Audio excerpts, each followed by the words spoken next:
বীমা করার মূল উদ্দেশ্যই হলো বিপদের সময়ে আর্থিক সুরক্ষা পাওয়া।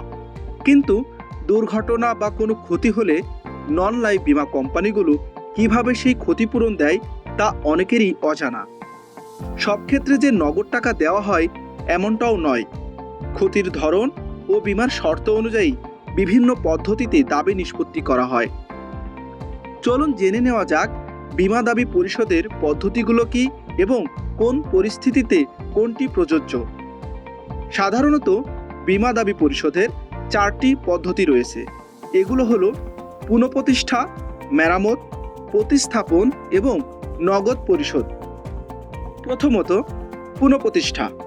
কোনো ভবন বা স্থাপনা আগুনে পুরোপুরি পুড়ে গেলে বা এত বেশি ক্ষতিগ্রস্ত হলে যে সেখানে বসবাস বা ব্যবসা করা সম্ভব নয়, তখন বীমার শর্ত অনুযায়ী কোম্পানি আগের ভবনের মডেল, ডিজাইন ও স্পেসিফিকেশন অনুযায়ী নতুন ভবন তৈরি করে দিতে পারে। এটি পুনঃপ্রতিষ্ঠা পদ্ধতি।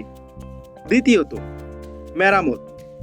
যদি কোনো ভবন বা স্থাপনা আংশিক ক্ষতিগ্রস্ত হয় এবং সেটি মেরামত করে ব্যবহারযোগ্য করা সম্ভব হয়, তাহলে বীমা কোম্পানি মেরামতের মাধ্যমে দাবি নিষ্পত্তি করে।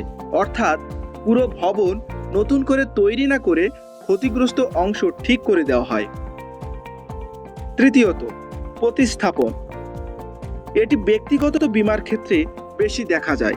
যেমন বীমার আওতায় থাকা কোনো দামি ঘড়ি বা ক্যামেরা চুরি হয়ে গেলে পলিসির শর্ত অনুযায়ী বীমা কোম্পানি একই ধরনের বা সমমানের নতুন ঘড়ি কিংবা ক্যামেরা কিনে দিতে পারে।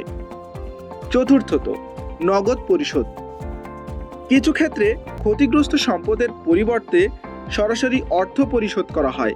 যেমন পলিসির আওতায় থাকা কোনো নগদ অর্থ চুরি হলে দাবি প্রমাণিত হওয়ার পর শর্ত অনুযায়ী বীমা কোম্পানি নগদ অর্থ দিয়ে ক্ষতিপূরণ দিতে পারে।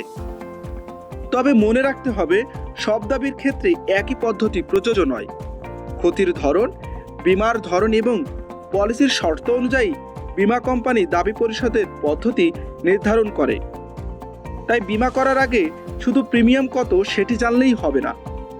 দুর্ঘটনা বা ক্ষতি হলে কিভাবে দাবি পরিশোধ করা হবে, পলিসির সেই শর্তগুলোও ভালোভাবে জেনে নেওয়া জরুরি।